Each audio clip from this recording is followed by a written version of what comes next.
అందరికీ వందనాలండి. ఈరోజు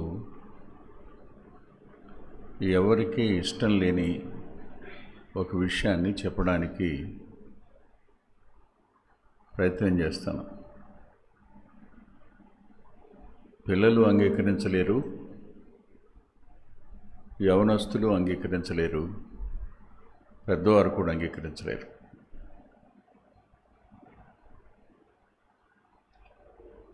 ఇది అంగీకరించడానికి మనిషికి ఇష్టం లేని వర్తమానం. ఇది తగ్గించున్నాను.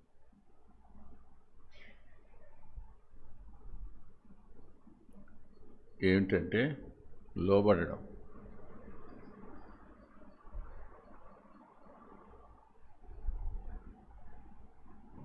అప్పగించుకోవడం, సరెండర్ కావడం. ఇక్కడ కూర్చున్న మనలో సరెండర్ అయ్యేటువంటి లక్షణం ఎవరికైనా ఉందేమో నాకు తెలియదు.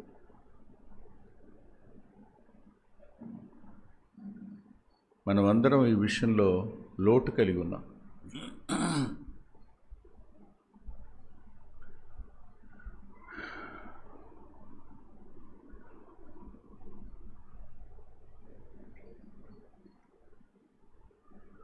లోబడడం అనేది స్వయానికి ఇష్టం ఉండదు. లోబడడం అనేది పాప స్వభావానికి ఇష్టం లేనిది. రక్షించబడ్డామని చెప్పుకుంటున్న మనం కూడా లోబడం.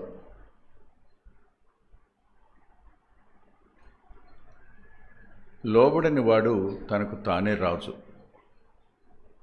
దేవుడు అతనికి రాజు కాడు.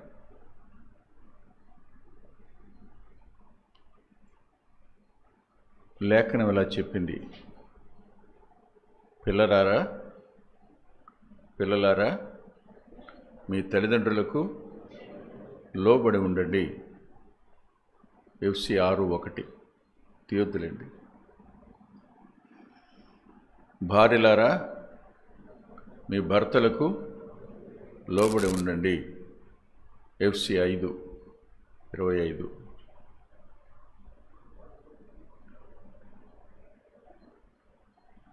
విశ్వాసులారా మీరు పెద్దలకు లోబడి ఉండండి.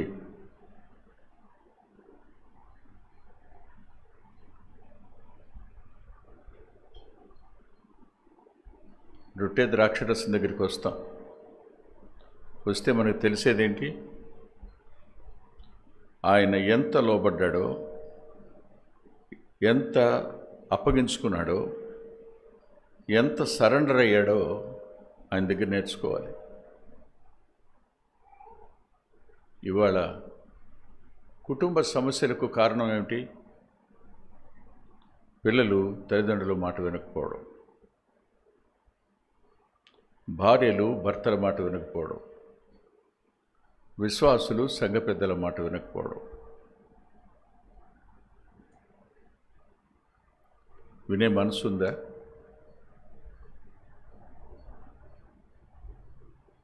వినే మనసు లేదు.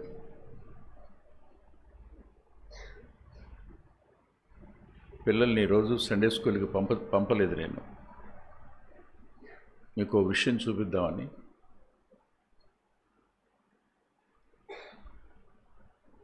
మీకు ఇష్టం ఉండదు నాకు తెలుసు, యవనస్తులకు కూడా ఇష్టం ఉండదు నాకు తెలుసు. కానీ దేవుని దృష్టిలో అత్యంత విలువైంది ఇదే, లోబడడం అనేది.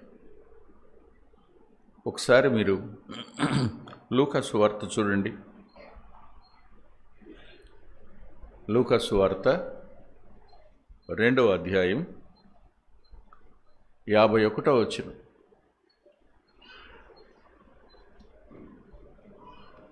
అంతటా ఆయన వారితో కూడా బయలుదేరి నజరేతునకు వచ్చి వారికి లోబడి ఉండెను.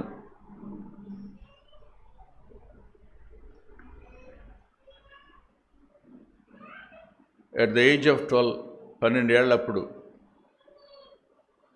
వచ్చి ఆయన లోబడి ఉన్నాడు అని రాస్తుంది. ఎవరికి?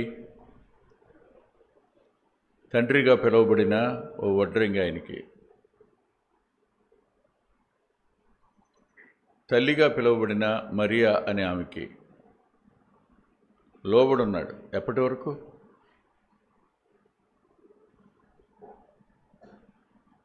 ఇవాళ పెద్దలు పిల్లల్ని పాడు చేసేవాళ్ళకు ఉన్నారు. క్షమించండి. పిల్లలు పాడైపోవడానికి గల కారణం ఏంటంటే, భార్య గర్తిస్తే భర్త ఊరుకోడు, భర్త గర్తిస్తే భార్య ఊరుకోదు. ఊరుకోడే, మీకేం తెలుసు? మన పిల్లలు పాడైపోవడానికి తల్లిదండ్రులే కారణం. ఒకవేళ పెద్దవారు ఎవరైనా మందిరంలో గద్దించారనుకోండి, మా అబ్బాయిని అన్నారేంటి మీరు అని అడుగుతారు. ఈ దినాన్న ఎడ్యుకేషన్లో కూడా పనిష్మెంట్ లేదు. గట్టిగా ఏమన్నా అంటే కొట్టబోతే పోలీస్ కేసులు పెడుతున్నారు.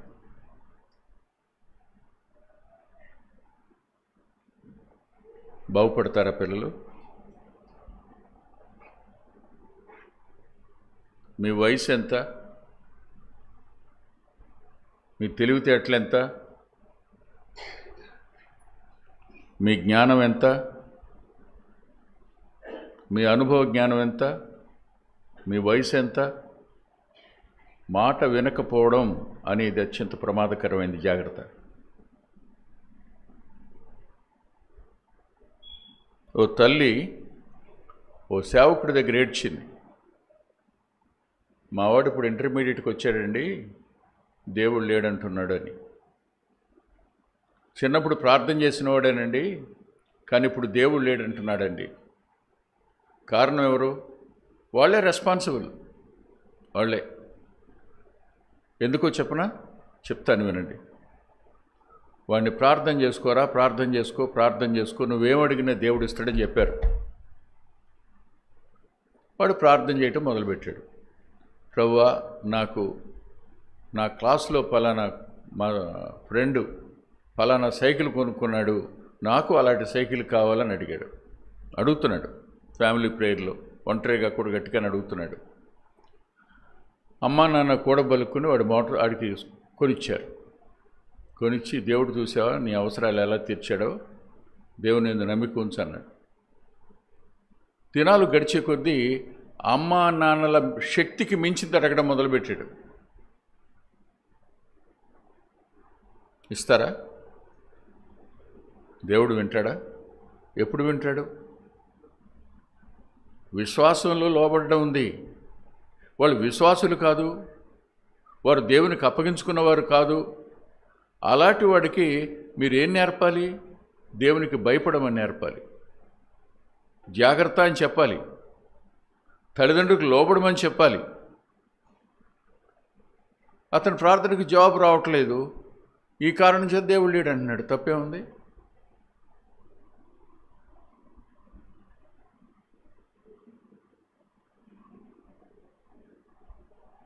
ఇందాక చార్లీ చెప్పాడుగా, ఇచ్చినా ఇవ్వకపోయినా అమ్మా నాన్నే, ఇచ్చినా ఇవ్వకపోయినా పెద్దలే. కానీ ఇస్తేనే అనే బోధలోనికి మనం పిల్లల్ని తీసుకెళ్ళి నాశనం చేశాం. ఇవ్వకపోవడం దగ్గర మనం ఆయనకి అప్పగించుకోవాలి. ఆయన ఇవ్వలా, ఆయన చిత్తానికి లోబడాలి. అది లేదు.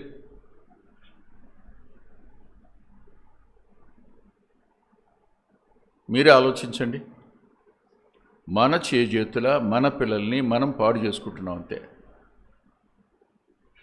బెత్తము వాడని తండ్రి కుమారునికి విరోధి అంటే అర్థం ఏంటి?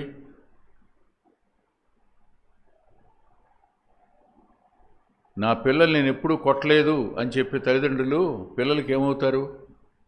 విరోధులు అవుతారు. రేపొద్దున పిల్లలు ఏమవుతారు? పాడైపోతారు. పిల్లలు పాడైపోవడానికి రెస్పాన్సిబిలిటీ మనమే తీసుకోవాలి. As a parents, as Sunday school teachers, as and church elders, మంది బాధ్యత. లోబడడం అనేది ఎంత ఆశీర్వాదకరమైందో మీరు జ్ఞాపకం చేసుకోండి. ఇటు ఇటు అయ్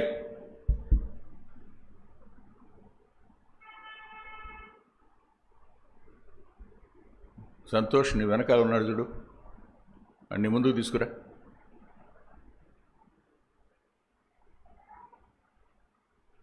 నేను అడ్డం పెట్టుకుని తలకే ఉంచుకుంటున్నాడు. రే బాబు, ఇటాను ఈ పక్కన కూర్చోవచ్చు, ఈ పక్కన కూర్చో. డై రైట్ రా, ఇటు రైట్, ఈ పక్కన కూర్చో, ఇటు పక్క కూర్చో, లేచర్.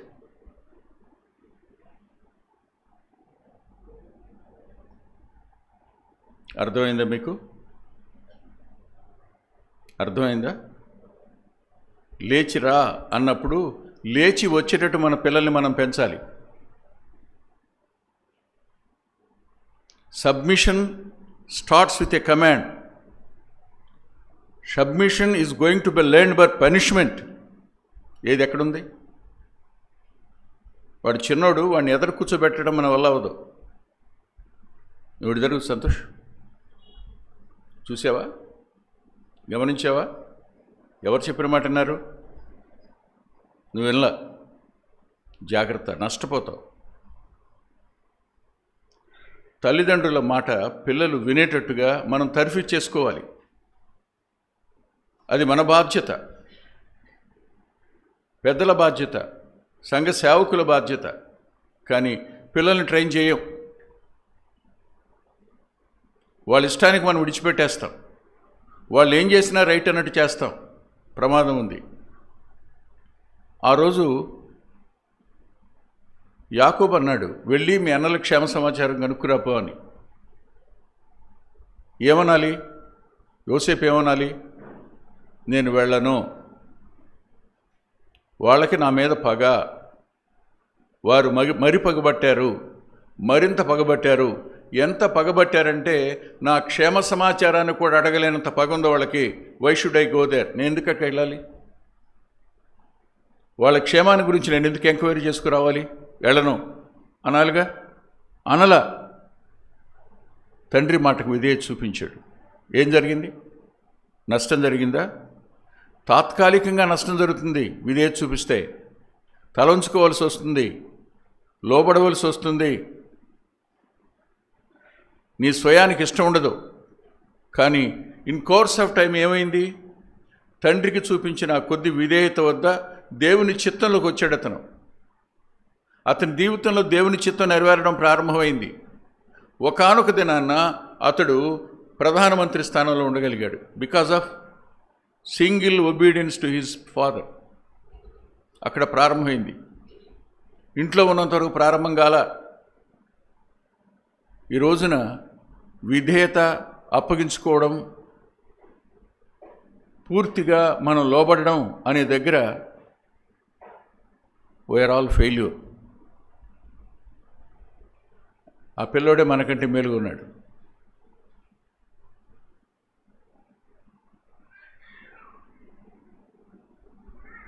ఇంకొక మాట చెప్తాను. అన్నలు ప్రేమిస్తారా దావీదుని? వాళ్ళ నాన్నన్నాడు, యుద్ధం దగ్గరికి వెళ్ళి ఎలా ఉన్నారు చూసిరా, సమాచారం లేదు, 40 days అయిపోతుంది అన్నాడు. చిన్నోడు నాన్న మాట విన్నాడు. నాన్న, నేను మందల్ని కాసినా మిగిలిన కాపర్లతో ఉంటాను నేను అల్లా. నాన్న మాట విని వెళ్ళాడు. వెళ్ళిన వాడు దేశానికి జయాన్ని తెచ్చాడు. తల్లిదండ్రులకు లోబడిన పిల్లలు ఎప్పటికీ దీవించబడరు. గుర్తుపెట్టుకోండి మీరు. వాళ్ళు తిరిగి పశ్చాత్తాపడితే తప్ప I made A mistake, I'm a disobedient child అని ఒప్పుకుంటే తప్ప వారు దేవుని ఆశీర్వాదాన్ని పొందలేరు. అలా పెంచవలసిన బాధ్యత మంది. ప్రభు యొక్క జీవితంలో ఆయన లోబడిన విధానం మీరు చూడండి, మీకు అర్థమవుతుంది. హెబ్రీ పత్రిక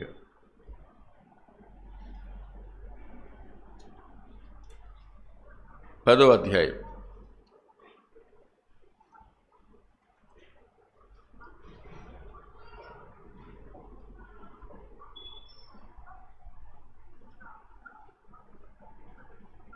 7వ వచనం.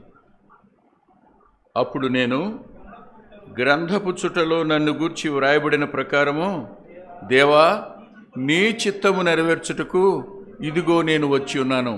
ఆలోచించండి, ఆయన రక్తమాంసాల్లో పాలివాడ అయ్యే సమయాన్న, మనిషిగా భూమి మీదకి వచ్చే సమయాన్న మాట ఏంటంటే, ఇదిగో నేను వచ్చా నీ చిత్తం నెరవేర్చడానికి, నీ చిత్తానికి నన్ను నేను పూర్తిగా అప్పగించుకుంటున్నాను. అది ఆయన తొలి మాట.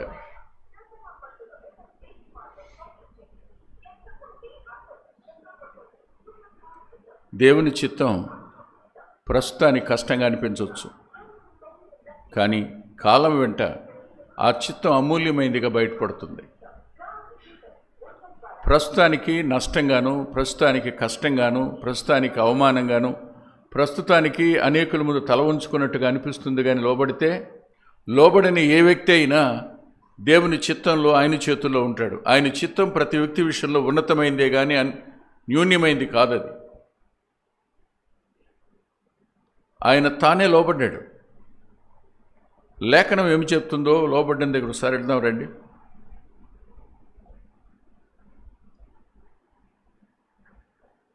సమూయేలు మొదటి గ్రంథం 15వ అధ్యాయం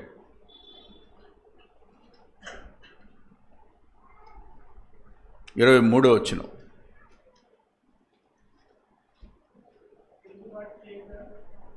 తిరుగుబాటు చేయుట సోదె చెప్పుట అనే పాపంతో సమానం. వినండి మీరు, మాట వినకపోవడాన్ని తిరుగుబాటు అంటాం. అమ్మా నాన్నలకు లోబడకపోవడాన్ని తిరుగుబాటు అంటాం. ఇప్పుడు ఒక ఫ్యాషన్ వచ్చింది, నా ఇంట్లో నా ఇష్టమే, మా అమ్మా నాన్నని నేను చెప్తే అది వినాలంతే, వాళ్ళ మాట నేను ఇప్పుడు విన్నాం, వాళ్ళు నా మాట వినాలి.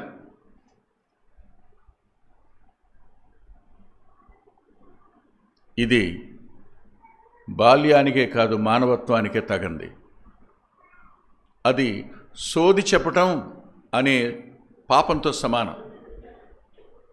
మాట వినకపోవడం అనేది తిరుగుబాటు అంటాం దాన్ని. పిల్లలైనా పెద్దలమైనా we became rebellious.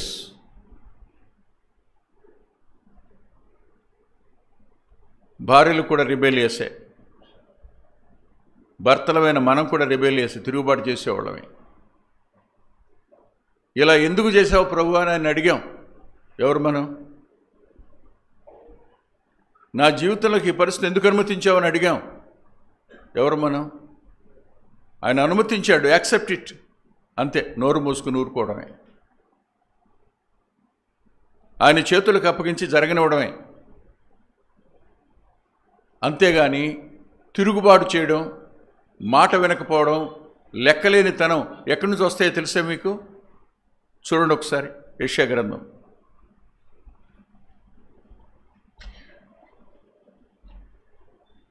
14వ అధ్యాయం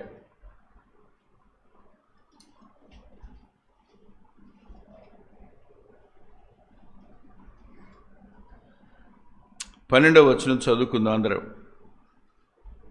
యెషయా గ్రంథం 14వ అధ్యాయం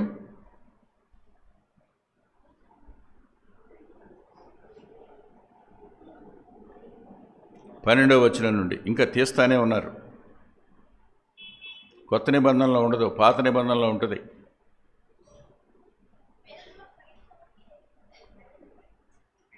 అందరం కలిసి చదువుదామని చెప్పా.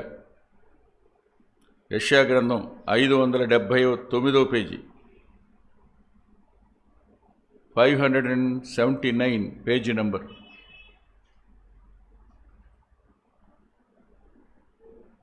చదువుదాం. తేజో నక్షత్రమా, వేకువ చుక్క, నీవెట్లు ఆకాశం నుండి పడితివి? జనములను పడగొట్టిన నీవు నేల మట్టం వరకెట్లు నరకబడితివి? నేను ఆకాశమునికి ఎక్కిపోయేదును, దేవుని నక్షత్రములకు పైగా నా సింహాసనం హెచ్చింతును, ఉత్తర దిక్కునున్న సభాపర్వతం మీద కూర్చుందును, మేఘమండల మీదకి ఎక్కుదును, మహోన్నతుడితో నన్ను సమానునిగా చేసుకుందును అని నీ మనసులో నీవు అనుకుంటివి కదా. చాలు, ఆగుదాం. తిరుగుబాటు చేయడం అనంటే దేవునితో మనల్ని మనం సమానులుగా చేసుకోవడం. అది అపవాదు చేసిన పని. ఇంకా పైకి పోతా, సభాపర్వతం మీద కూర్చుంటా ఆయన సింహాసనంలో. ఇంకా పైకి వెళ్తా, అక్కడ సింహాసనం వేసుకుంటా. తిరుగుబాటులో ఉన్నది అహంకారం, గర్వం. అమ్మా నాన్నలు ఎందుకు చెప్తారు? బుద్ధి లేక చెప్తారా? నీకొద్దురా బాబు, ఆ అమ్మాయితో నీకొద్దురా, ఆ అబ్బాయితో నీకొద్దు అని చెప్తారు. వీళ్ళేమంటారు? నా కళ్ళతో చూడు. ఏంటి నీ కళ్ళు? కామెర్లు వచ్చినాయా?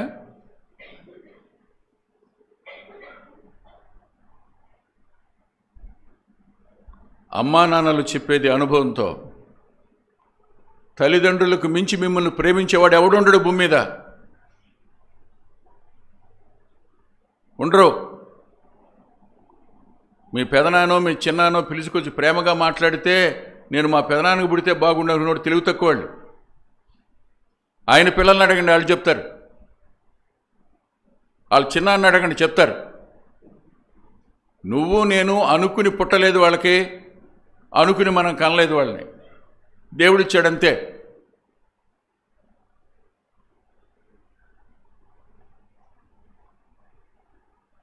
వద్దు అన్నారు వాళ్ళు, మానేయండి. వెళ్ళు అన్నారు, వెళ్ళండి. కూర్చో అన్నారు, కూర్చోండి. తిను అన్నారు, తినండి. మౌనంగా ఉండన్నాడు, మౌనంగా ఉండండి. చదువు అన్నారు, చదవండి. ఎందుకోసం చెప్తారు ఇవన్నీ? అరక్కాళ్ళకి డబ్బులు ఎక్కువై మీకు మంచి బట్టలు కొని, వాళ్ళు మామూలు బట్టలు కొనుక్కుని, మీకు షూలు కొని, టైలు కొని, వాళ్ళు మాత్రం చిరిగిపోయిన బన్నీలు వేసుకుని, వాళ్ళ త్యాగం అర్థమైతే లోబడిన పిల్లలు ఎవరుంటారు? ఓ తల్లి ఎంత ప్రయాణం, ఒక తండ్రి ఎంత ప్రయాణం చేస్తున్నాడు, వాళ్ళు ఎంత ప్రయాసపడుతున్నారు చూడండి మీరు. నాకు అది కావాలి ఇది కావాలి, ఎక్కడి నుంచి తెస్తారు? తేవాల్సిందే, లేకపోతే అన్నం మానేస్తాడు. ఇంట్లో ఏం పోరు, ఏమండి అన్నం మానేసాడండి, తింటలేదండి, ఎట్టగొట్ట కొందామండి, అప్పన్నా చేయండి, మనం తగ్గించుకుందామండి. సిగ్గుపడాలి. చిన్న విషయంలో వాళ్ళని మనం కంట్రోల్ చేయకపోతే పెద్ద విషయాల దగ్గర మనం ఏం మాట్లాడలేం. వాళ్ళకి అప్పగించి మౌనంగా ఉండడం వరకే.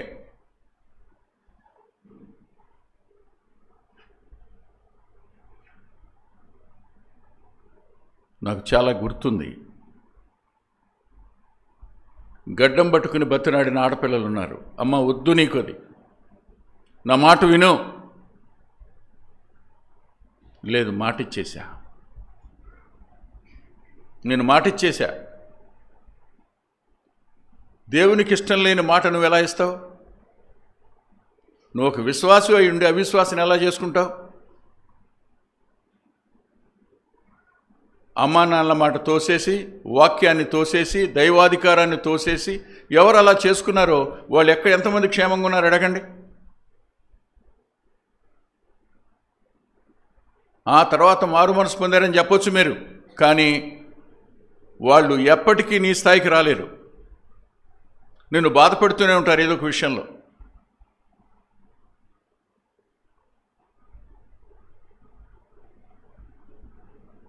ఒక అమ్మాయి ఇలా అందట,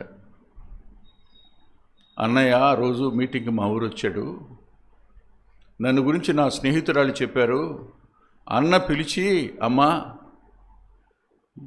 మీ అమ్మమ్మ నాకు తెలుసురా, మీ అమ్మమ్మ నాకు టీచరు, నీ గురించి విన్నాను, వద్దమ్మా అని అన్న బతిలాడాడు, నేను తోసేశాను. ఇవాళ నా బ్రతికిలా అయిపోవడానికి నేనే కారణం. ఆ రోజు ఆ మాట విని ఉంటే ఎంత బాగుండేదో అని ఎప్పటికీ ఏడుస్తూనే ఉంటుందట పిల్ల.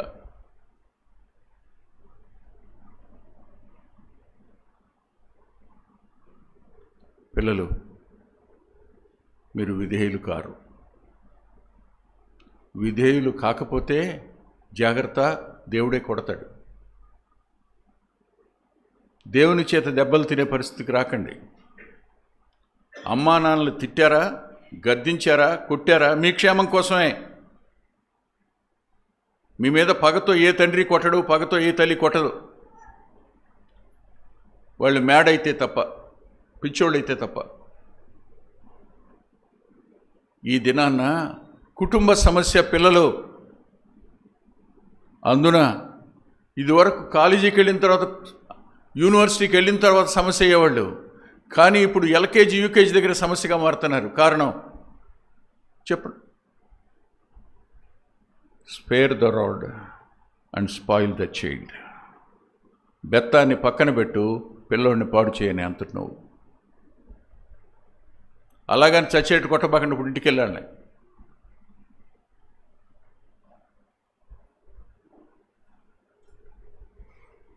దుఃఖంతో నీ మాటలు చెప్తున్నాను, బాధతో నీ చెప్తున్నాను.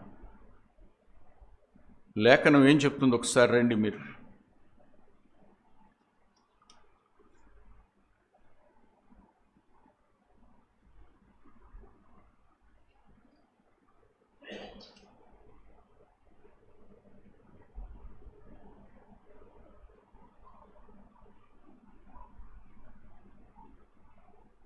తొమ్మిదో అధ్యాయం సామెతల గ్రంథం.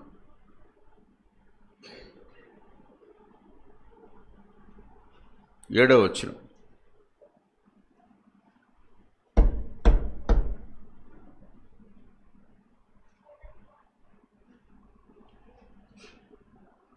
ఇటు చూడు, నా వంక చూడు. పక్కన ఉండి పిలవబాకు. చూడండి 8వ వచనం. అపహాసకుని గద్దింపుకము, గద్దించినడలా పిల్లలు ఏమవుతారు? విధేయత లేకపోతే అపహాసకులు అవుతారు. కొంతమంది తల్లిదండ్రులు తెగ మురిసిపోతుంటారు. మొన్న మా వాడు అన్నాడండి, ఫలానా అతని గురించి, అమ్మో ఏమన్నాడండి బాబు, మేము కడుపు పట్టుకుని నవ్వామండి. భలే అన్నాడు సార్. నాన్న, ఆ మనిషి ఎట్టున్నాడో తెలుసా నాకు? చెప్పు నాన్న. ఎట్టున్నాడంటే ఇగుల్చుకుపోయినోళ్ళ కనపడుతున్నాడు నాన్న, ఇగుల్చుకుపోయినోడట. నాకు ఎప్పుడు రాలేదురా. నిజమే, ముఖం అంతా లోపలికి పోయి ఉంటుంది. నువ్వు మంచి మాట అన్నావురా నాన్న. ఇవాళ నాకు పిన్నీసు ముఖం ఒకడు కనపడ్డాడు. ఎవరు వీళ్ళు? వాళ్ళ అపహాస్యం మీకు సంతోషం. నోరుమై, పెద్దవాళ్ళకి పేర్లు పెట్టి బుద్ధి లేనితనం నీకు ఎందుకు వచ్చిందిరా ఒకటి బాదు.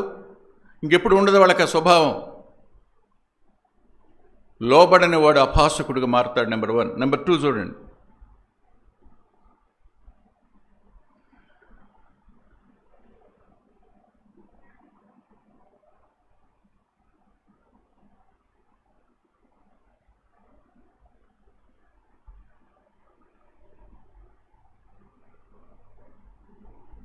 పన్నెండవ వచనం చివరి మాట. బుద్ధిహీనత అనున్నది బొబ్బలు పెట్టున్నది. పిల్లలు బుద్ధిహీనులుగా మారడానికి గల కారణం కూడా క్రమశిక్షణ లేకపోవడం.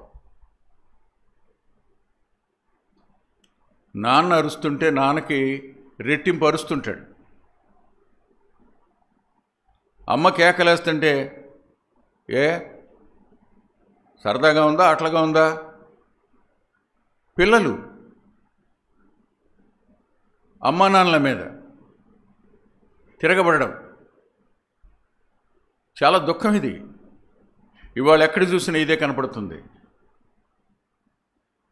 ఏమండి, అన్నం మానేస్తాడండి, ఏమనబాకండి. ఏమండి, కొట్టబాకండి. రాత్రి అంతా నిద్ర లేకుండా ఏడుస్తున్నాడండి. నిజమా?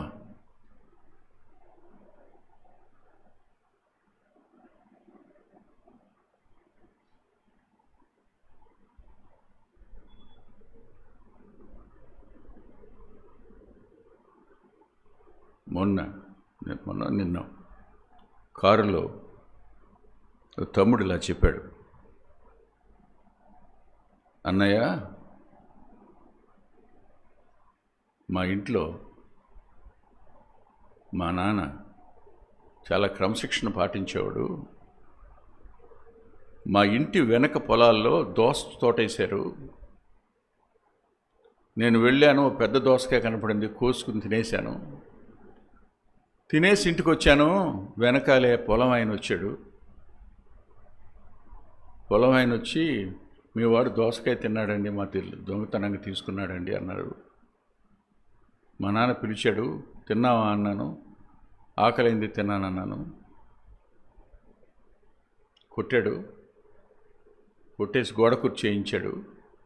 బాగా కొట్టాడు, మామూలుగా కొట్టలేదు. వీపంతా దెబ్బలు తగిలి చార్లు ఏర్పడిపోయినాయి. గోడ కుర్చీ చేసినందువల్ల ఇంకా వెనక్కి లాగేయటం వల్ల ఇంకా పెయిన్ ఎక్కువగా ఉందన్నయ్య. ఎప్పుడు ఇంత కోప్పడని మా నాన్న చాలా కోప్పడ్డాడు. కొట్టేవాడు, కానీ ఇంత కోపం ఎప్పుడు, ఇంత దెబ్బలు ఎప్పుడు తినలేదు నేను. గోడ కుర్చీ చేశాను. మా నాన్న కనపట్ల, ఇంట్లో లేడు. అరగంట అయింది, మా నాన్న కనపట్ల. ఎక్కడికి వెళ్ళిపోయాడు మా నాన్న అని భయం వేసింది. భయం వేసి మళ్ళీ తింటే దెబ్బలు తింటానులే, మా నాన్న ఎక్కడుంటాడు చూద్దామని వెళ్ళాను. ఇంటి వెనకాల తలుపు తీశాను.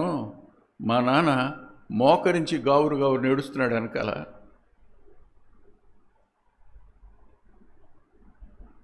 ప్రేమ లేక కాదు కొట్టింది.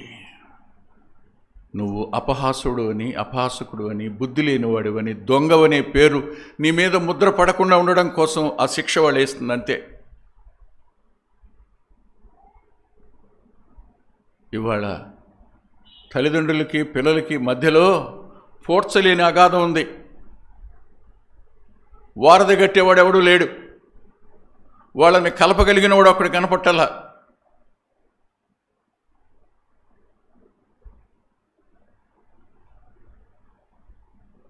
వారు మన పిల్లలే, కానీ మనల్ని ప్రేమించే పరిస్థితిలో వాళ్ళు లేరు. వారు మన పిల్లలే, దేవుణ్ణి ప్రేమించే పరిస్థితిలో కూడా వాళ్ళు లేరు. వాళ్ళు తమను తాము ప్రేమించుకునే వాళ్ళుగా ఉన్నారంతే. తమకు తామే రాజులు. తమ ఇష్టం నెరవేర్చుకోవడమే వాళ్ళకి సంతోషం. దేవుని చిత్తం నెరవేర్చడం సంతోషం కాదు. ఇలాంటి దుస్థితిలోనికి ఈ తరం పిల్లలు వెళ్ళిపోతున్నప్పుడు రేపటి తరం ఏమవుద్దో మీరు ఆలోచించండి. న్యాయాధిపతుల గ్రంథంలో దుఃఖకరమైన ఒక మాట కనపడుతుంది, చూడండి. చాలా కాలం దాని మీద మనం ధ్యానం కూడా చేశాం, చాలా కాలం చేశాం.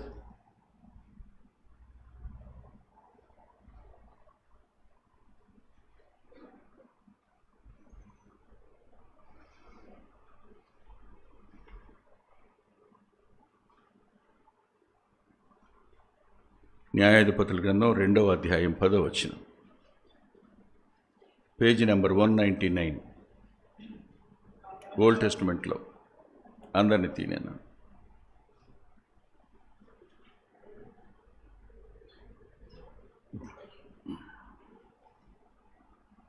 Judges 2nd chapter 10th words.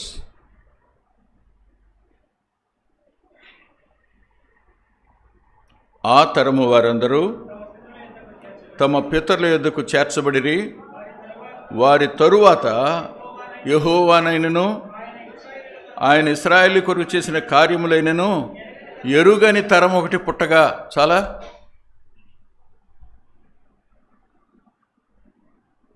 మనం దేవుని గురించి చెప్పం. దేవుని భయం వాళ్ళలోనికి రానియం. ఎవరి భయం రానియం? నువ్వెవడవయ్యా మా పిల్లలు అంటానికి? ఎవరైనా పెద్దవాళ్ళు చొరవ చూపించి పిల్లలు పాడైపోతున్నారని మాట్లాడితే అమ్మానాన్నలు వచ్చి పోట్లాడతారు. ఇవాళ ఆంధ్రప్రదేశ్లో ఎక్కడ చూసినా పిల్లల పరిస్థితి బాల. ఇదివరకు యూనివర్సిటీస్లో వినేవాళ్ళం, వాడు ఎడిక్ట్ అంటారా అని. మాదక ద్రవ్యాలకు ఎడిక్ట్ అంట వాడని. అటువంటి వాడిని చూసి ఎంత జాలిపడేవాళ్ళమో. ఆడు తర్వాత కాలేజీలకు వచ్చిందన్నారు, హై స్కూల్కి వచ్చిందన్నారు, ఇప్పుడు అప్పర్ ప్రైమరీ స్కూల్స్కే వచ్చేసింది.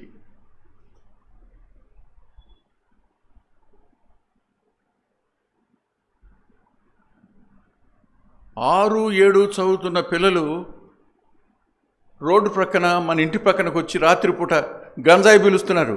గట్టిగా లాగరా, గట్టిగా లాగరా అన్నాడు వాడు.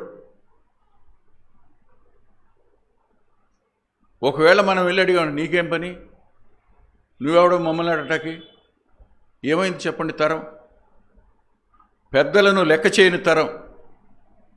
మీకు తెలుసా, గుండీలు ఇప్పుకుని సైకిల్ వేసుకుని వెళ్తుంటే పెద్దోళ్ళు ఆపేవాళ్ళు, ఎరా రవిడివా నువ్వు అని గుండీ పెట్టనేవాళ్ళు. ఆ తరం లేదు వాళ్ళ. స్పీడ్గా సైకిల్ వెళ్తుంటే ఆపి, ఎరా ఇంటికాడ చెప్పొచ్చావా, జాగ్రత్త, ఇంకోసారి రోడ్డు వెంట అలా నడిపేవా చంపేస్తా నేను అనేవాళ్ళు. ఆ తరం లేదు ఇప్పుడు. ఆ తరానికి మనమే మన పిల్లల్ని పాడు చేసి ఆ తరం మీద తిరగబడేట్టు చేశాం. ఇప్పుడు వాళ్ళు ఏమనుకుంటున్నారంటే, బ్రదర్ చిన్నపిల్లవాడిని కూడా కదపలేమండి మనం, వాడు నువ్వెవడవా నన్ను అంటానికి అంటున్నాడు వాడు. ఏమొచ్చింది వాళ్ళకి? అరక్క, తిండి దొరక్క, డబ్బులు లేక, చేతగాక, ఇంట్లో ఉండలేక. కొత్త వాళ్ళు ఎవరు కనపడినా, బాబు ఎక్కడి నుంచి వచ్చావు నువ్వు అని అడిగేవాళ్ళు పల్లెటూరులో. ఏమో దొంగతనానికి వచ్చాడేమో వాడు, ఎవరింటికి వచ్చావు, వారు నీకేమవుతారు, ఎందుకని? పెద్దల జ్ఞానంలో భద్రత దాగుంది. పెద్దల జ్ఞానంలో, పెద్దల క్రమశిక్షణలో జాగ్రత్త దాగుంది. కానీ నేటి దినాన అది లేదు. ఎవరు వినరు, పిలిస్తే పలకరు, అడిగితే జవాబు చెప్పరు, గద్దిస్తే తిరగబడతారు. అంతే జరుగుతుంది. వాళ్ళు అపహాసకులు, వారు బుద్ధి లేని వాళ్ళు కాదని మీరు చెప్పగలరా?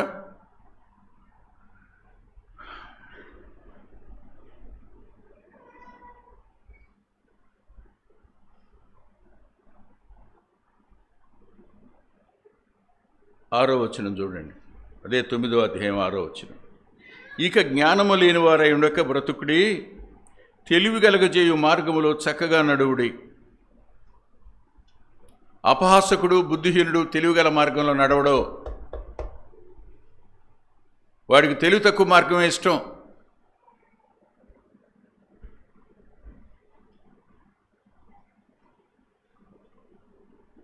పిల్లలు చిన్నప్పుడే ఇంట్లో దొంగతనాలు చేయటం ప్రారంభమైందంటే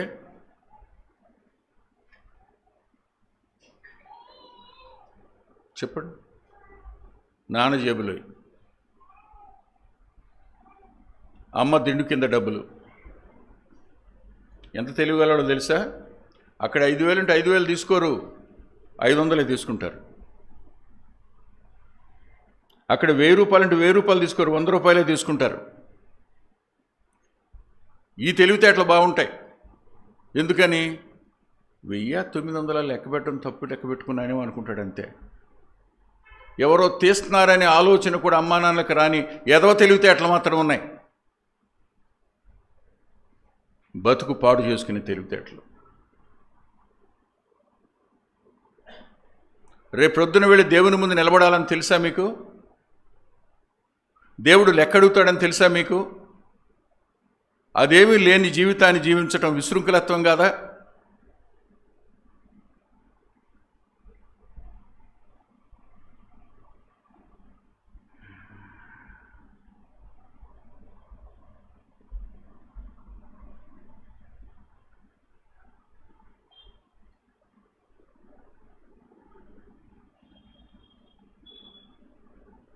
దుఃఖకరమైన సంగతి ఏమిటంటే,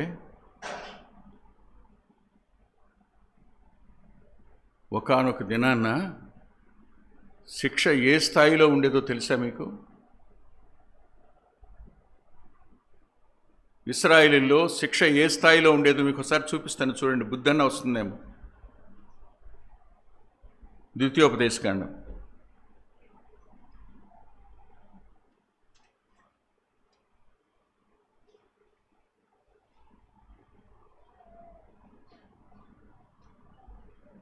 21వ అధ్యాయం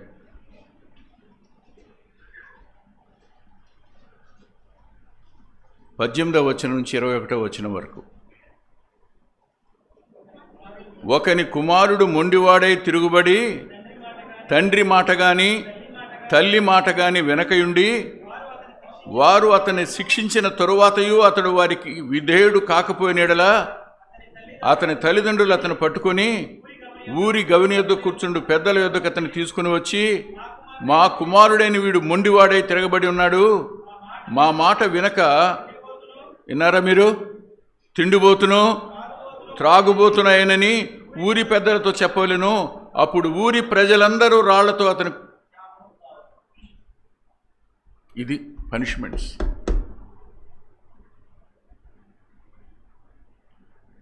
ఏ దేశంలో పనిష్మెంట్ లేకుండా ఉంటుందో పాపానికి, ఆ దేశం సర్వనాశనం అయిపోద్ది.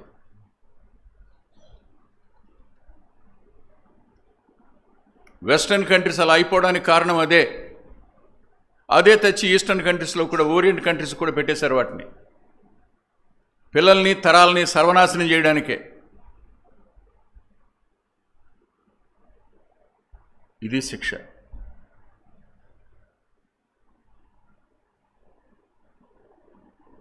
మోటార్ సైకిల్ నడుపుతుంటాడు వాడి వయసు 20 ఉంటుందో, 18 ఉంటుందో, 16 ఉంటుందో. ఆర్టీసీ బస్ ముందు పొడుగుపెట్టి లేపుతుంటాడు. ఆటోల ముందైతే చెప్పకర్లా ఫీడ్స్ చేస్తుంటాడు. వెనకాల కారులో వెళ్తాను, నా గుండె గుబేలు గుబేలు అంటూ ఉంటుంది. అరే బాబా అయిపోయాడరా అనుకుంటాను. ఏమైంది చెప్పండి? రద్దీ రోడ్డు నువ్వు ఫీడ్ చేయడానికి సరక్కసా?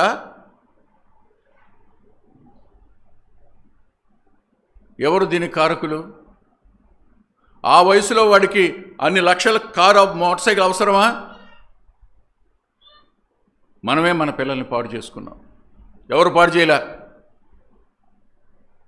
పిల్లలు ఎవరితో మాట్లాడుతున్నారో మనం పట్టించుకోలే. పిల్లలు సెల్ ఫోన్లు ఎవరితో చాటింగ్ చేస్తున్నారో పట్టించుకోలే. అతని స్నేహితులు ఆమె స్నేహితులు ఎవరో మనం పట్టించుకోలే. ఈ వాచింగ్ అయ్యి మనకు లేదు.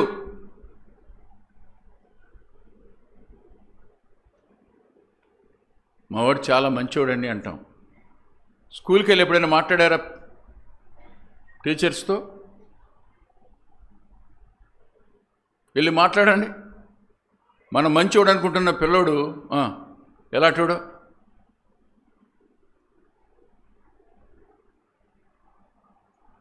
ఒక్కొక్కరికి ఫీజులు ఎంత కడుతున్నారు? ఎల్కేజీకి 1,50,000 2 లక్షలు అండి. అవును, మా పిల్లలు అంత స్టేజ్లో చదువుకోవాలి, రైటే. కానీ క్రమశిక్షణ లేకుండానా? విధేయత లేకుండానా? దేవుని యందు భయభక్తులు లేకుండానా? దేవుని యందు భయభక్తులు లేనివాడు జ్ఞానం లేనివాడు అంతే.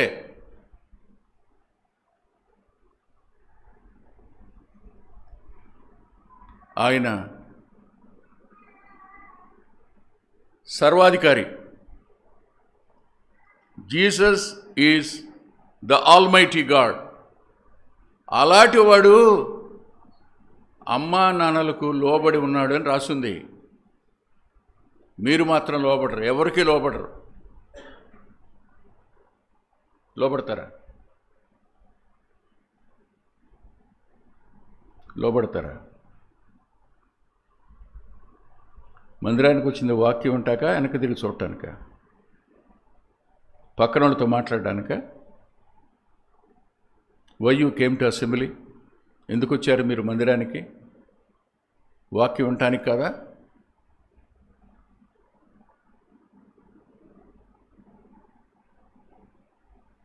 మీ మనసులో ఏముందంటే వాడు మా చాక్లెట్ పోగొట్టాడు, వీడు మా బిస్కెట్ ప్యాకెట్ పోయింది వీడి వల్ల అనుకుంటున్నారు మీరు. వచ్చేవారు 2 ఇస్తారు బెత్తంతో పాటు.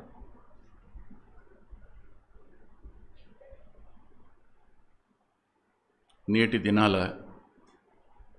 తరం దేవుని ఎరగని తరంగా మారిపోతే, ఒకప్పుడు మందిరానికి వచ్చే పిల్లలు వాళ్ళు ఎందుకు రావట్లేదు చెప్పండి మీరు? మన పిల్లలే, మనమే కారణం. Don't blame them. వాళ్ళ స్వేచ్ఛకు మనం వదిలేసాం, వాళ్ళ ఇష్టానికి మనం వదిలేసాం. వాళ్ళు ఏం చేసినా మనం పట్టించుకోలే, వాళ్ళు ఎలా ఉంటున్నా మనం పట్టించుకోవట్లే. అందుకనేది ఇది సంభవించడం.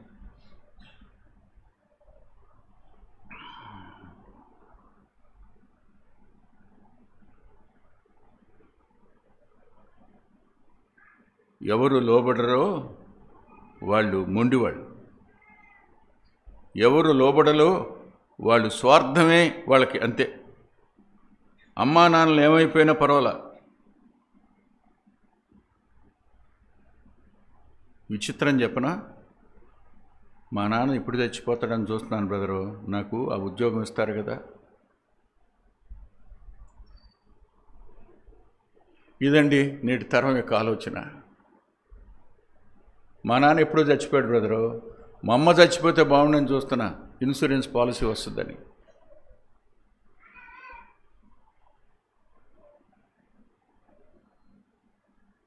ఈ తరం పిల్లల యొక్క ఆలోచనలు వింటున్నప్పుడు గుండె అదురుతుంది, దుఃఖం వస్తూ ఉంది.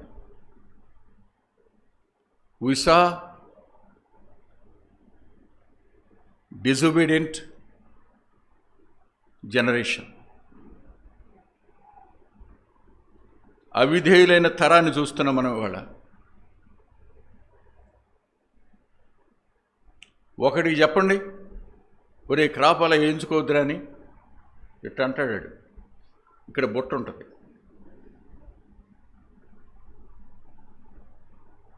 కొంతమంది చాలా తెలివిగల వాళ్ళు ఉంటారు. నేను చెప్పలేదు పెద్దనా, నేను అట్ట అనలా, ఆడేసేసాడు. ఎవడు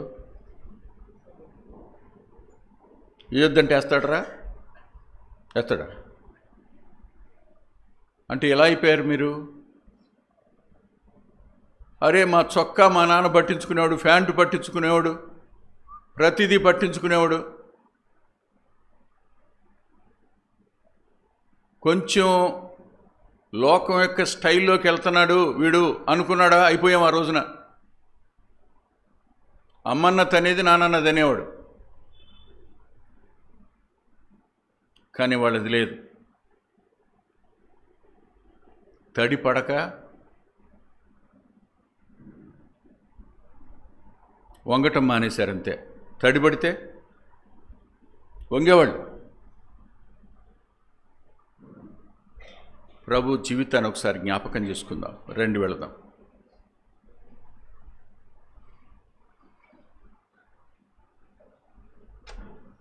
యోహాను సువార్త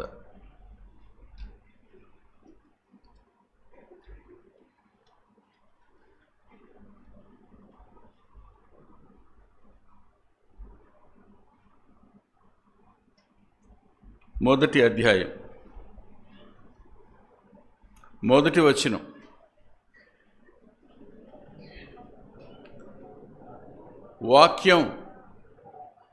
వాక్యం ఆది యందున్న వాక్యం. ఇప్పుడు మీరు తిరిగి నాతో పాటు 14వ వచనం దగ్గరికి రండి. ఆ వాక్యము శరీరధారి అయి, ఆగండి,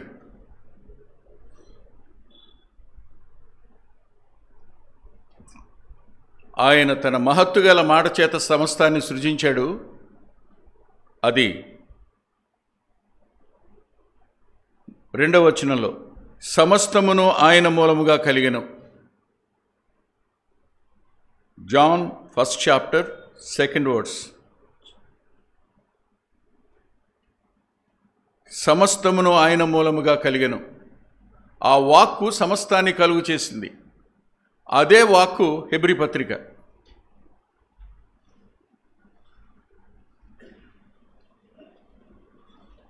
మొదటి అధ్యాయం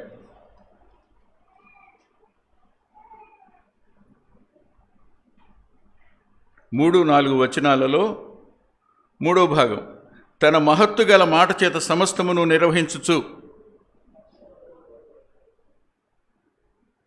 ఈ కనిపిస్తున్న సమస్తం ఆయన నోటి మాట వల్ల కలిగాయి. ఈ సమస్తం ఆయన నోటి మాట వల్లనే నిర్వహించబడుతున్నాయి.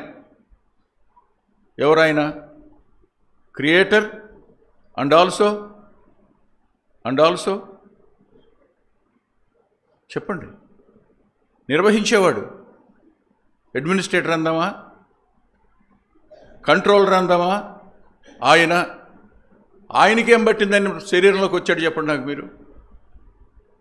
ఇదిగో నీ చిత్తం నెరవేర్చడానికి వచ్చాను అంటే నేను రక్త మాంసాల్లో పాలివాడిని అవుతున్నానయ్యా.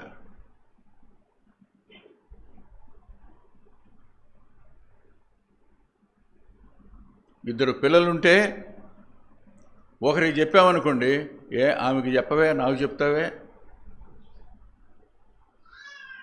అంటే తల్లిదండ్రులకు మీకు చెప్పే అధికారం కూడా లేదన్నమాట.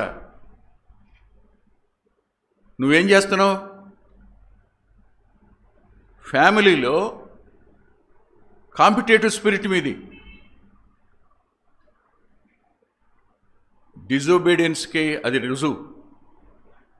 నాకెందుకు చెప్పాలి, ఆమెకు ఎందుకు చెప్పవు? ఆమెకి చెప్పేటప్పుడు ఆమె లేదు ఎక్కువసారి నాకే చెప్తావు. ఇవి లెక్క పెట్టి రాసుకుంటుంది. 9:30 ఒకసారి, 9:40 ఒకసారి, 10:01 ఒకసారి, అన్నీ లెక్క రాసుకుంటుంది అనమాట.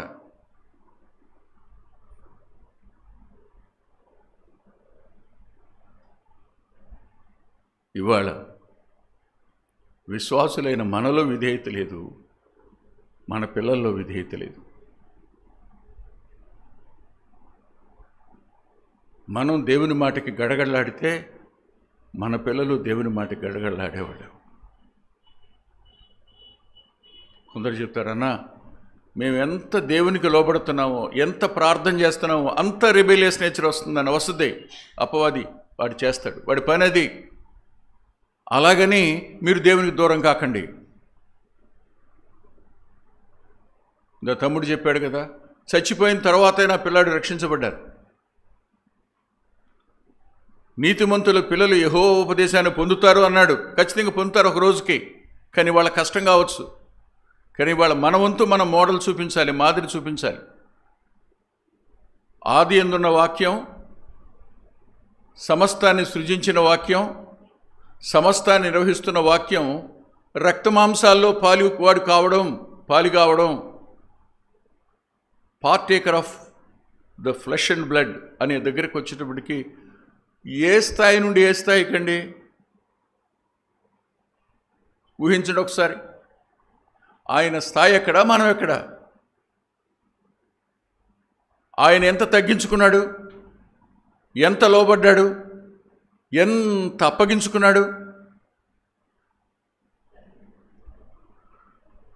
ఒక మాట గలతీ పత్రిక 2:20 ఉంటుంది చూడండి.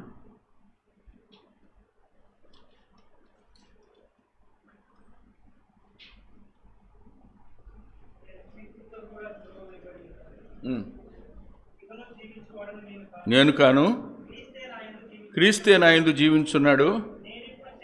నేనిప్పుడు శరీరమందు జీవించున్న జీవితము నన్ను ప్రేమించి నా కొరకు, ఎవరైనా, హూ ఈజ్ జీసస్, నా కోసం తను అప్పగించుకున్నాడు.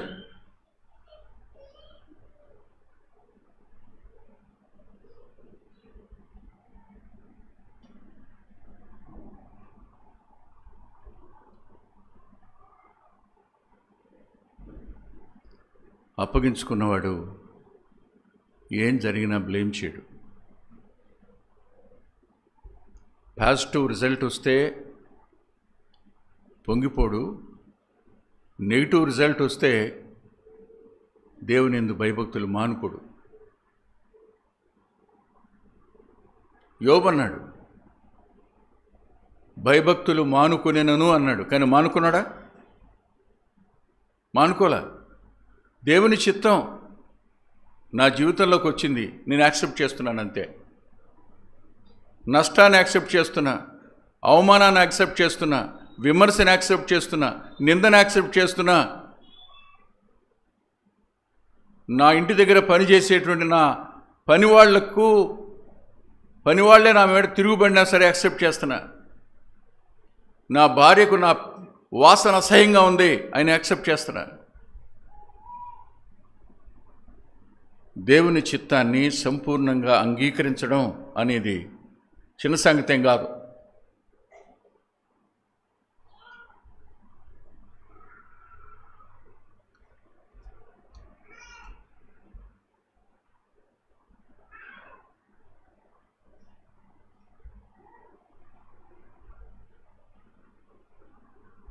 అమ్మకి 80 వచ్చినాయి. అలిగేసింది ఒకరోజు, మాట్లాడలేదు. మాట్లాడదు ఆవిడ. ఆమె మాట్లాడకపోవడమే పెద్ద శిక్ష మాకు. ఓ రోజు నేను అన్నానమ్మా, నా తల కూడా నెరిసిపోయిందమ్మా అన్న.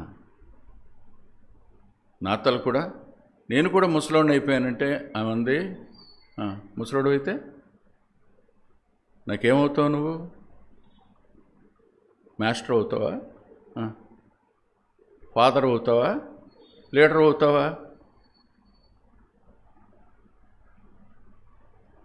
అప్పుడు కూడా కొట్టబోయేది మా అమ్మ.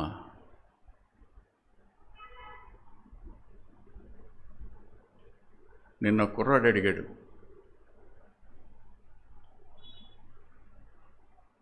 వాళ్ళ నాన్నగారు సేవ చేశారు, ఆయన చనిపోయినాడు, భార్య పిల్లల్ని తీసుకుని హైదరాబాద్ నుంచి ఊరు వచ్చేసాడు,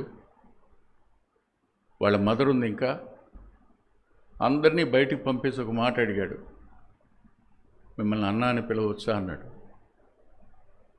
36 years. ఓ రకం నా కొడుకు కంటే ఓ సంవత్సరం చిన్నోడు. ఓ మాట అన్నాడు, ఇవాళ తిట్టేవారు లేరు, తప్పు చేస్తే ముట్టుకాయలు వేసేవాళ్ళు లేరు, ఆ స్థానంలో మీరు ఉంటారా మాకని అడిగాడు. సామాన్యంగా చదువుకోలే, ఆస్తి ఏం తక్కువ లేదు, సంఘం చిన్నది కాదు, పేరు ప్రఖ్యాతులు లేనివాడు కాడు. ఏం కోరుకున్నాడు? I want a mentor, I wanted to submit myself. కానీ వాళ్ళ సబ్మిషన్ ఎక్కడ? అప్పగించుకునేది ఎక్కడండి? లోబడేది ఎక్కడండి? తిరగబడేవాడు ఏ స్థాయికి వెళ్ళాడో మీరు ఒకసారి మళ్ళీ తిరిగి యెషయా గ్రంథం దగ్గర రండి. 14వ అధ్యాయం దగ్గరికి రండి. Page number 579 in old testament.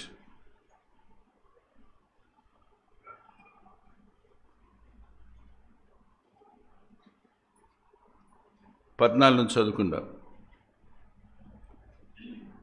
మేఘమండలం మీదకి ఎక్కుదును, మహోన్నతుడు నన్ను సమానునిగా చేసుకుందునని నీవు మనసులో అనుకుంటివి కదా. నీవు పాతాళమునకు, నరకములో ఒక మూలకు త్రోయబడితివే. నిన్ను వారు నిన్ను నిదానించి చూచుచు ఇట్లు తలపోయిదురు.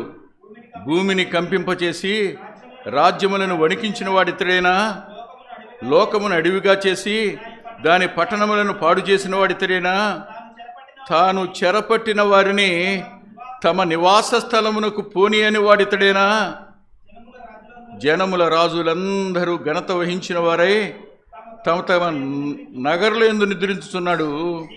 నీవు సమాధికి పోక పారవేయబడిన కొమ్మవలే ఉన్నావు. చాలా.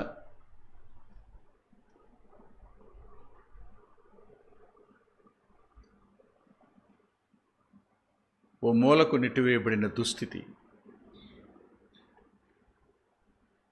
అమ్మా నాన్నల మాట వినని వ్యక్తి గర్విష్టి. చిన్నపిల్లలు వాళ్ళకి తెలియదు, నేర్పుకోవాలి మనం. చాలా కిడ్స్ వాళ్ళు. ఇందాక పిల్లడు చాలా చిన్నోడు, వాడికి తెలియదు. కానీ మనకు తెలుసుగా, మీకు తెలుసుగా. 10 సంవత్సరాలు దాటిపోయినాయి మీ వయసు, అయినా మీరు మాట వినరు. 15 వచ్చినాయి, 16, 18, 20, 22, 26, 30 ఇవ్వను. వయసు పెరిగే కొద్దీ ఏం చేస్తాడంట మా నాన్న నాకంటే బలంగా లోడా?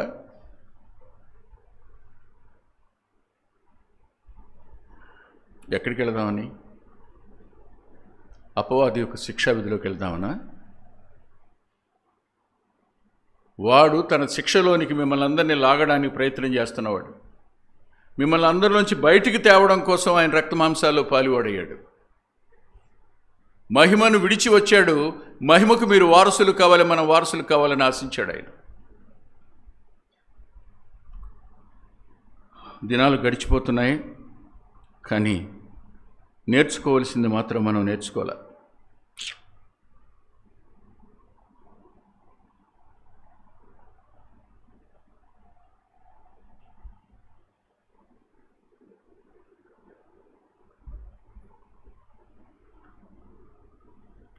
ఒకటి, ఆయన అప్పగించుకున్నాడు శరీరం ధరించడానికి, రక్తమాంసాల్లో పాలువాడవడానికి. 2 చూడండి, 2వ చూడండి.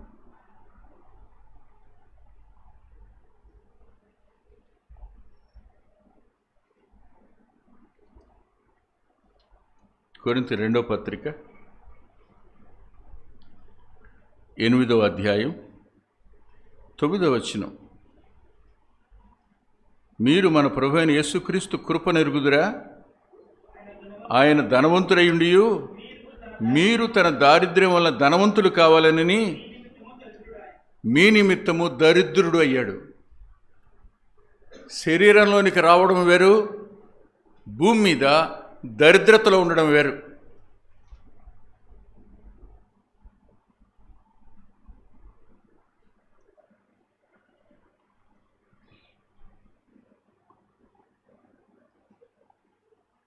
మనం మన పిల్లల్ని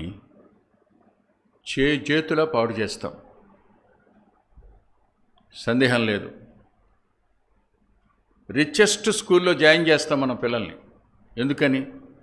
వాళ్ళు ఉన్నతంగా రావాలని.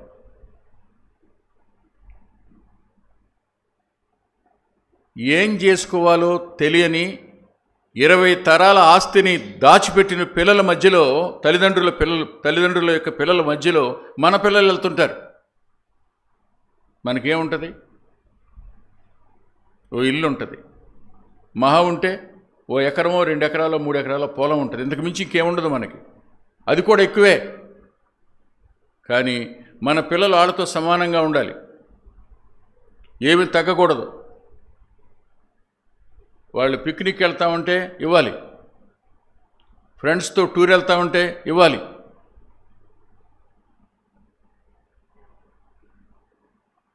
వాడు పలానది కొనుక్కున్నాడు, నేను కొనుక్కుంటానంటే ఇవ్వాలి.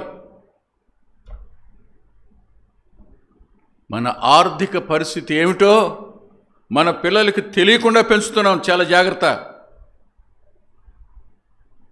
ధనం విలువ వాళ్ళకి తెలీదు. ధనం విలువ ఏమిటో తెలిసేటట్టుగా వాళ్ళని పెంచండి. డబ్బు తీసి ఎంత అంటే అంత ఖర్చు పెట్టేసే పిల్లలు ఇవాళ. ఒక ప్రశ్న అడుగుతాను, చెప్తారా? మన ఇంటికి కొరియర్ వాడు రోజుకి ఎన్నిసార్లు వస్తున్నాడు?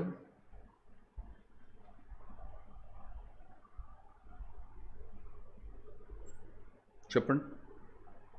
ఎవరు పెట్టి? నువ్వు నేను పెట్టా? కాదుగా, మన పిల్లలు ఏం పెడుతున్నారు? అన్ని ఇంటికే వస్తున్నాయి. మేము బయటికి వెళ్ళట్లేదు, బజారు వెళ్ళట్లేదు, ఇంట్లోనే ఉంటాంగా. ఇంట్లో ఉంటున్నారు రైటే, కానీ బయట నుంచి వచ్చేవి ఎన్ని? అంటే వాళ్ళకి ఏం తెలియట్లేదు? వాల్యూ ఆఫ్ మనీ, ధనం విలువ తెలీదు. మీరు చెప్పండి, మనం పీజీ చదివేటప్పుడు మన చేతికి ఎంత ఇచ్చుంటారు అమ్మానాన్నలో? చెప్పు నాన్న శేష, చెప్పండి జేపీ గారు.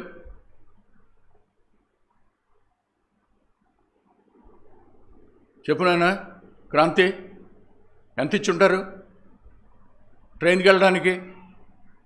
సిటీ బస్కి డబ్బులు లేక నడిచేళ్ళని రోజులు లేవా? వాళ్ళు లేనివాళ్ళ ఉన్నోళ్ళై ఉండి డబ్బు విలువ తెలిసేటట్టు ఆళ్ళు పెంచితే, మనం లేని వాళ్ళమండి మన పిల్లలకి డబ్బు విలువ తెలియకుండా పెంచి పాడు చేస్తున్నాం, సర్వనాశనం చేస్తున్నాం మనం. వాడు ఏడవకూడదు, వాడు అలక్కూడదు, వాడు బాధపడకూడదు. మనం చచ్చిన తర్వాత ఏమవుతాడో ఆలోచించండి ఒకసారి. పిల్లల్ని పాడు చేస్తుంది మనమే. We're spoiling our children. వాడు ఎంత అడిగితే అంత ఇచ్చి, వాడు ఏం కావాలంటే అది చేసి,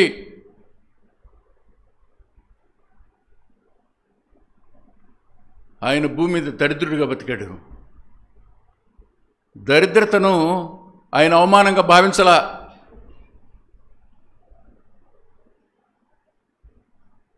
డబ్బు లేకపోవడం అనేది సిగ్గుపడే విధంగా ఆయన ఆలోచించలా. అరశకేలు పన్ను కట్టడానికి లేదా ఆయన దగ్గర.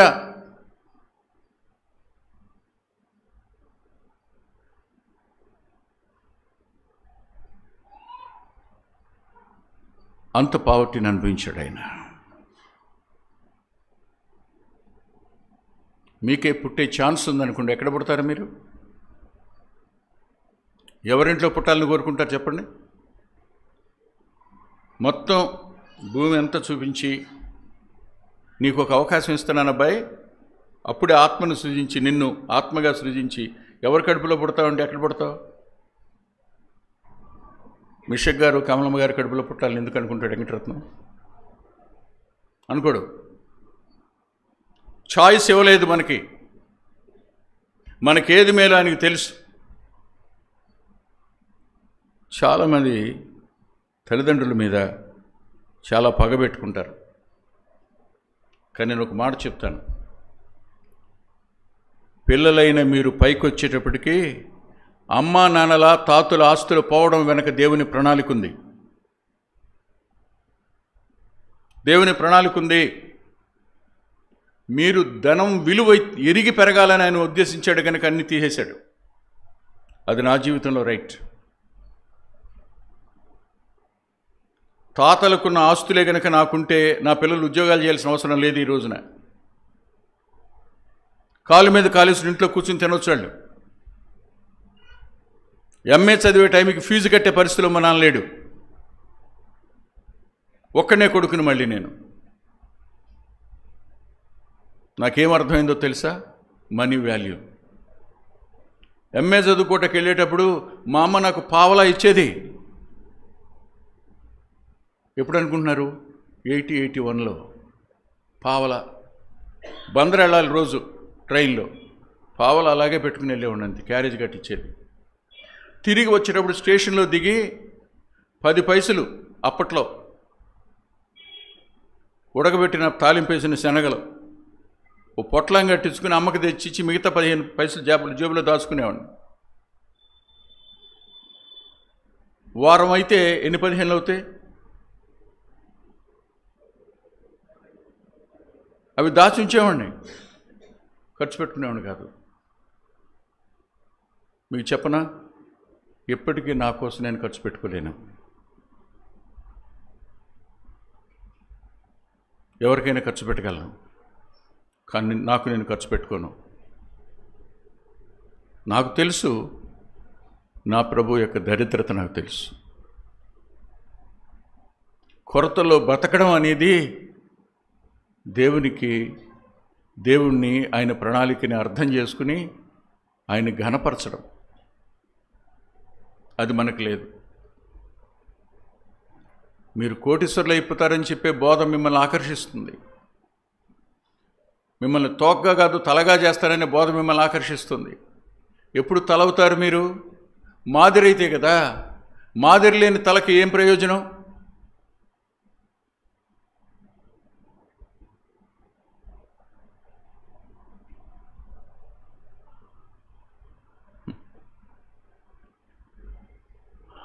పాతి పెట్టడానికి సమాధి కూడా లేదు ఆయనకి.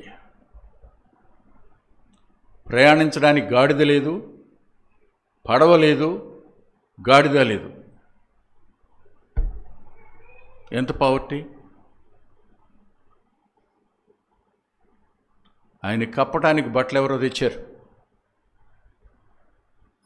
వేరే వాళ్ళ సమాధిలో పెట్టబడ్డాడు ఆయన. భూమియు దాని సంపూర్ణతయు ఆయనవే, లోకము దాని నివాసులు ఆయన వారే. అందరికీ సమృద్ధిగా ఇచ్చేవాడు, తాను మాత్రం దరిద్రుడిగా ఉన్నాడు. అంటే ఏ స్థాయికి ఆయన తగ్గించుకున్నాడు మీరు చెప్పండి? బుద్ధి జ్ఞానముల సర్వసంపదలు ఎవని యందు గుప్తమై ఉన్నాయో ఆయన దరిద్రుడయ్యాడు, నీకోసం నా కోసం అప్పగించుకున్నాడు. కాబట్టి బాధాకరమైన మాట చెప్పనా? శిష్యులతో అన్నాడు, ఆకలిగా ఉందయ్యా అని. సుకారు బావి దగ్గర గుప్పిలు విప్పి ప్రతి జీవి కోరికే తీర్చేవాడు ఆకలిగా ఉందయ్యా అన్నాడు. అలసిపోయిన రీతినే కూర్చున్నాడు. అక్కడ ఒక అమ్మాయి వస్తే దాహంగా ఉందమ్మా అన్నాడు.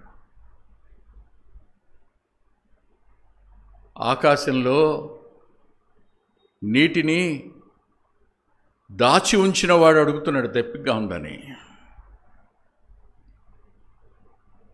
మనకి నామోష్. మేము పేదవాళ్ళమని చెప్పుకోవడం నామోష్. నాకు డబ్బులు లేవు కాబట్టి నేను వాళ్ళ యొక్క అలవాట్ల దగ్గరికి నేను పోను, వాళ్ళ విలాసాల దగ్గరికి నేను పోను. మా నాన్న మా అమ్మ ఎంత కష్టపడి సంపాదిస్తే నేను చదువుకుంటున్నానో, ఈ కారణం చేత నేను దుబారా చేసేవారి స్థానంలో ఉండను. నా దేవునికి అది ఇష్టం ఉండదు. ఆశీర్వదించిన 5 రొట్టెలు 2 చేపల్లో మిగిలిన ముక్కలు కూడా పోగు చేయండి అన్నవాడు ఆయన. మన పిల్లలకు పొదుపు అలవాటు లేదు, మనం చేయం. జాగ్రత్త అలవాటు చేయం.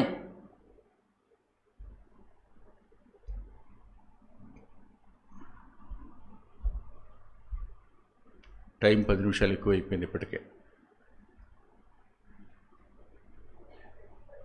ఆయన మన నిమిత్తం అప్పగించుకున్నాడు. అందుకే శరీరంలో పాల్పంపులు పొందాడు. అందుకే దరిద్రుడు అయ్యాడు.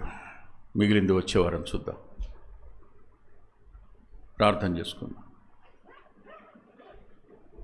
ప్రేమగల తండ్రి, పరిశుద్ధుడు అయిన గొప్ప దేవ, కృపగల మీ హస్తాలకు, జాలి కలిగిన మీ హస్తాలకే విన్న మా ప్రియులను వారి పిల్లల్ని అప్పగిస్తూ కనికరం చూపమని యేసుక్రీస్తు ప్రభువారి పేరిట ప్రార్థిస్తున్నాం తండ్రి.